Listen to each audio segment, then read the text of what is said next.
Next, I have the pleasure of welcoming the Algonac School Superintendent, John Strycker, right? Yes. Dr. John? Yeah, John's fine. Come on up, and you got... Thank you. Don't worry, I won't read the whole presentation to you. Thank you.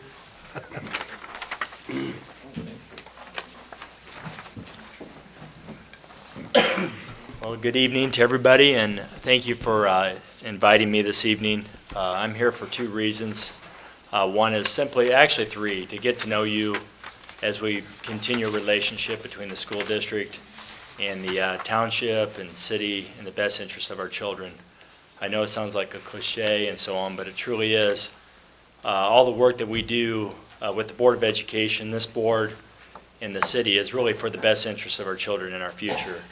And I truly believe that. And so that's one reason, is to just be here to get to know you and build that relationship. Secondly is to communicate to you a message that's very redundant. They're actually starting to tease me because I'm presenting it everywhere I go. Anyone who will listen, I'm presenting it. And that is the proposed consolidation with the school district. And so I'd like to communicate that this evening. And then also just to receive some feedback from you regarding the fact that, you know, we are going to do this, or I should say we're proposing to, and if we do decide to do this, working with you in regard to, we're going to have some buildings now that will be vacated, and just again the partnership of what happens with those buildings, and it does have to do with the township, city, and also the school district. And so that is to receive feedback from you and input, because I am new here, and so I do value your input. I value the input of the community as we work through this together. The consolidation itself in the handout there is to have two campuses, and that is one, a K-6 campus that would consist of Millside, which would be the K-1 building, and then the 2-6 building would be Algonquin, and then the 7-12 building would be the high school.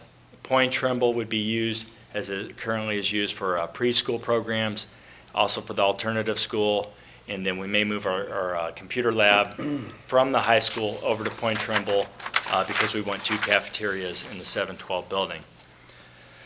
In short, abbreviating it again, you sit through enough meetings and see enough information. I do realize that, and I'm on that side of the table quite often, so I'll abbreviate it. In the second slide there that says why transition, simply put, we're out of money. To get to the point, and to be very blunt about it, our school district is at a point where we do have some funding, but I'm a very conservative person, and it's not the type of funding that I would want and reserve. We'll be down to anywhere from 2 to 5% fund equity, and my goal would be to be at least 10%, if not higher, 15% fund equity. And so that is why, to get to the point, the necessity for the proposed consolidation. But on the back slide that sits by itself, and that is what I'm very passionate about, and why every chance I have an opportunity to present to any group I do. Anyone that had any question, and I know I'm saying this, I'm on TV, correct? So Smile. Yeah, I do open this up, and that is anyone that has any question, I will buy lunch just the first time. 2 kids in college, and so I make it clear just the first time because I'm trying to pay off their college bill for them.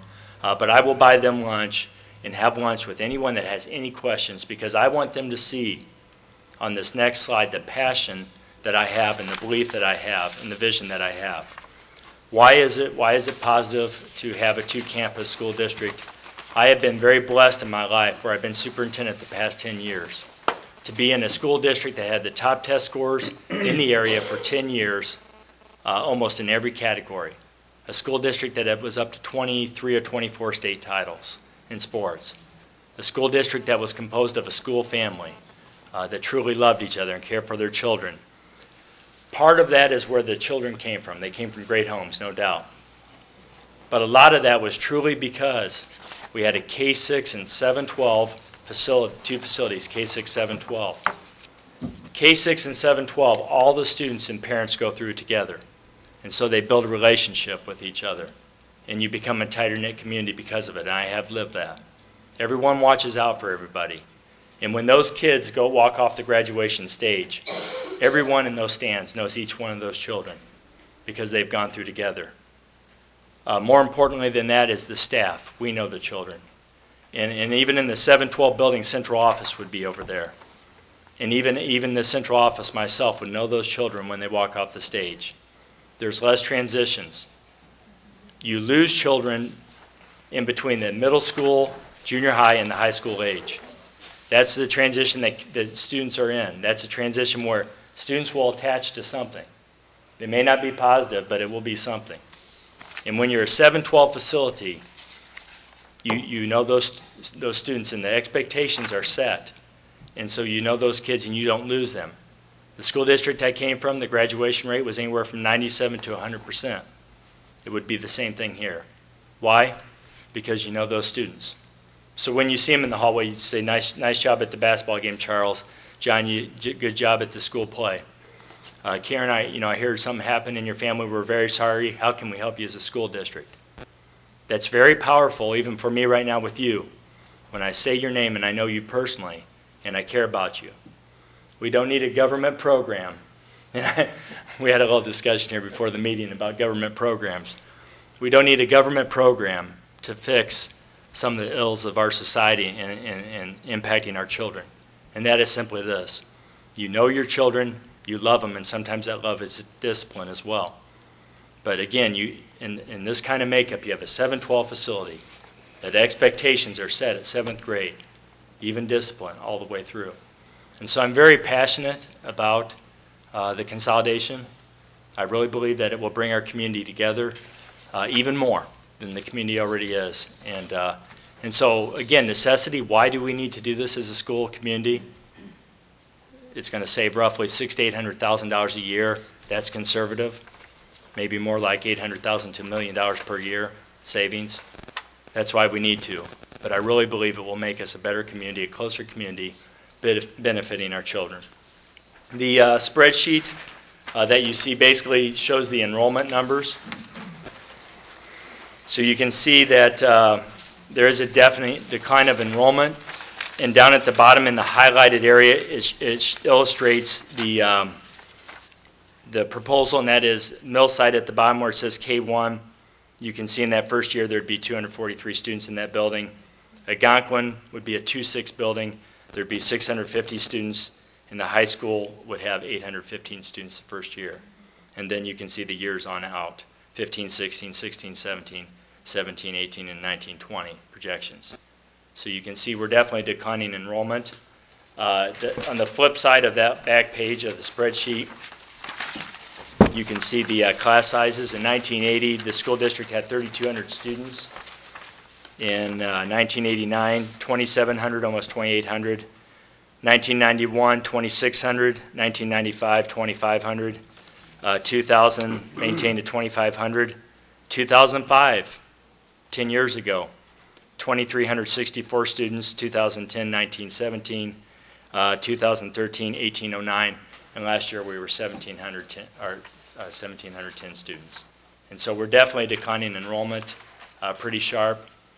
I'm not as concerned, and I don't get wrapped up in that in a negative way that a lot of people do. Again, I see the positive of once we right-size and consolidate. I can share this with you. It is really neat to be part of a school district where even as superintendent, when those students walk off that stage, I know them personally, and it's very powerful. I really believe in this consolidation for a lot of reasons, and I think it will be one of the catalysts in bringing this community together even more than we already are.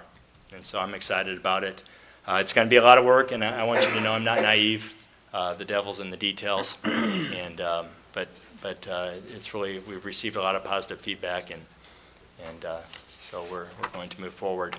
The presentation, or the formal recommendation, is going to go to the Board of Education in December.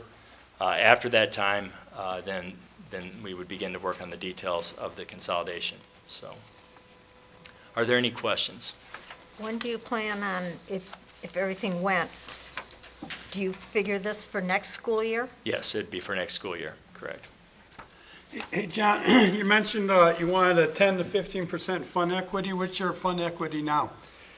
We're at around 11 to 12%. Our audit actually will receive it formally this week, but we're about an $800,000 deficit this year. Oh, and so, okay.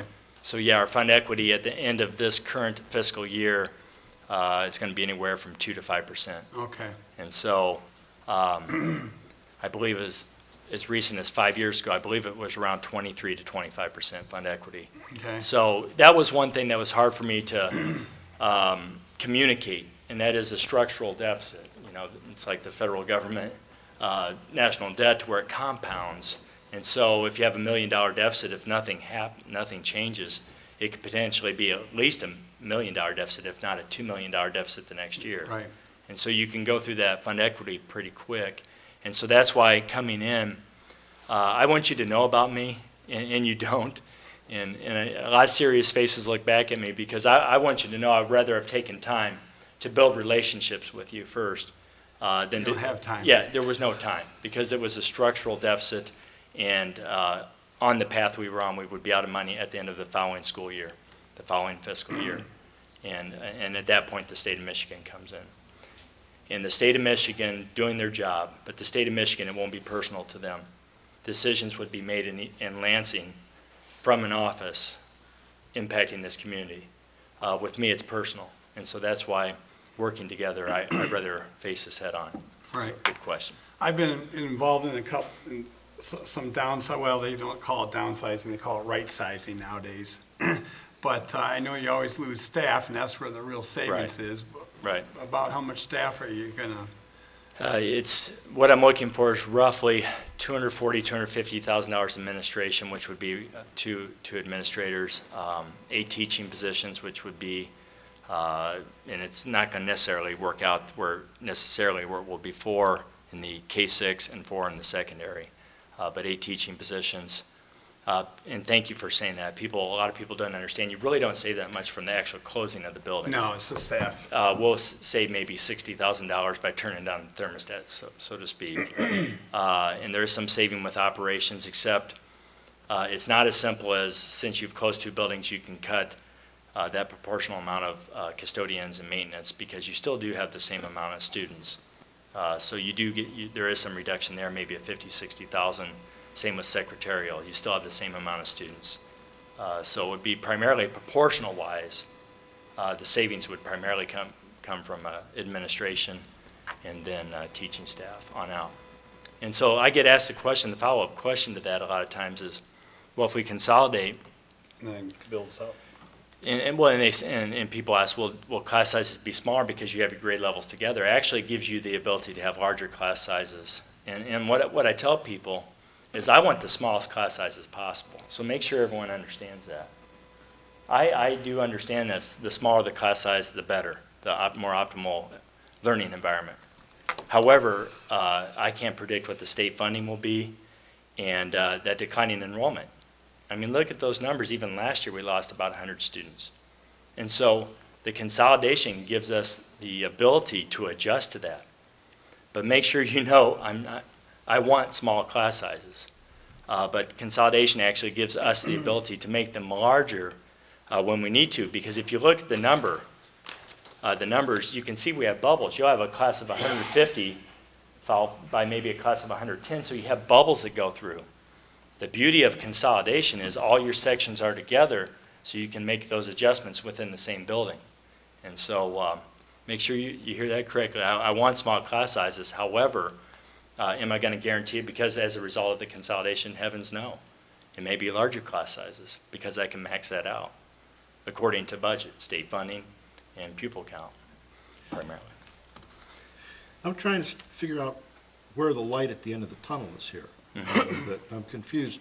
If you are going to save on the order of $800,000 with the consolidation, and you're $1 million in the hole, when are we going to catch up and go positive? How are we going to do this? Well, the teachers, I'm glad you asked that question. The teachers actually opened up their contract, which was unbelievable, because I presented this plan opening day. So here I am, your new superintendent.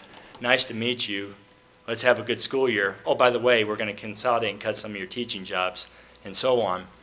after that, that teachers association had a meeting, and then later on that month voted to actually take a pay cut. They opened up their own contract to take a pay cut. So in other words, there is some savings in there from the pay cut. But that's not in this 800,000? That is not in that 800,000, Okay. correct. So there, So, but I'm glad you asked that, and I'm sorry I didn't answer it correctly, but I do want to make sure I put in a plug for the teachers. Heck, yes, I want to. That shows that there really is a team spirit as we approach this together, but that is correct. But just so you know, and you'll get to know me over time, and probably tease me like everyone else to where I'm very conservative. And so, you know, when I say 600,000 to 800,000, I believe the savings will be more, but I've never gone wrong in my life being conservative. I've seen people go wrong the other way around. So I believe the savings could be after the first year, because the first year we'll have to put some money back into the buildings to make the middle school appropriate for elementary. But after that first year, I really think it's going to be more like 800,000 to $1 million. So, yeah. Do you anticipate the cost of busing to greatly increase? Yes, that will increase. So that Actually, will offset some of the 600,000 to 800,000, or did you take that into account? I've taken that in consideration. So that's why I'm using the figure $600,000 to $800,000. And It's just- at least going to be one additional bus route. I do know that. And just say the kindergartners and first graders out in Fairhaven, how long will they have to spend on a bus? It's the same, and, you know, I get that question often, and it is the same that the 6th through 12th graders are now. And so it's whatever, to answer the question for people watching this, Okay. it depends on when you get on the bus, when you get off. So if you have in your neighborhood, and you're listening to this tape, a student, or know your neighbor or someone that you know has a student, it's whatever their time is now for the 6th or 12th grade. They're busing in now. It'd be roughly that time. My hope would be that we could add a bus route and cut back on that time, because I do realize they're younger students, Yeah. and I do realize it's not optimal. And know this about me, and again, this is the downfall of you meeting me tonight, and I'm coming in with this presentation. I'd rather have came in and say, hey, I'm John Strycker, I have 2 kids in college, nice to meet you. You know, this is one of the downfalls of coming in with this presentation, is that I want you to know about me that I know this is not optimal. I don't want kindergarten students to ride on the bus for an hour to get to school. I want you to know that about me. I love children and I care about them deeply. It's one of these situations where we're doing what we have to do. So, but that would be the answer for people. Whatever the children in the students, I should say, because they're older in your neighborhood are riding, I'd be about the same. I got one last question. Yes. Point Trumbull L, that's the one that's going to be closed, right? Mm-hmm. But, No. or, No, it's already closed. No. It'd be Algonac, oh, that's right, Algonac, I'm sorry. Elementary, and Fairhaven. And Fairhaven, okay. Yeah, what's the plans for those buildings? And that's where, you know, and I met with the city on this, and that's where my commitment to the city, township, and the school board and school community is that we'll work together. As far as we certainly want something, if we can sell or lease those facilities to something that's beneficial to the community, we will. Mm-hmm. Actually, today I met with the director of the Council of Aging, and she and a couple of her coworkers toured the Algonac Elementary facility, and you know, I've asked her to put the word out to maybe some assistant living or housing for the elderly that would maybe be able to lease that facility. I see that as being a plus to the community, to where you're bringing in jobs, you're bringing in a reputable company that could afford to purchase or lease that facility. And so my commitment at this point is that we'll work together as a school community. But I really won't get into the details in that until we have approval in December. Okay. So. Any other questions for John? I'll talk to you later. Okay. Okay. All right. I could see. I felt there was a question coming. So I have, but that's fine. it troubles me, so. All right. Okay. All right, thanks a lot, John. All right. Thanks Very for good. your time. Yep. Thank you. Nice to meet Thank you. you. Good luck. If you need anything, let us know. All right. Thanks for having me. Yep. All right. Now for the phone.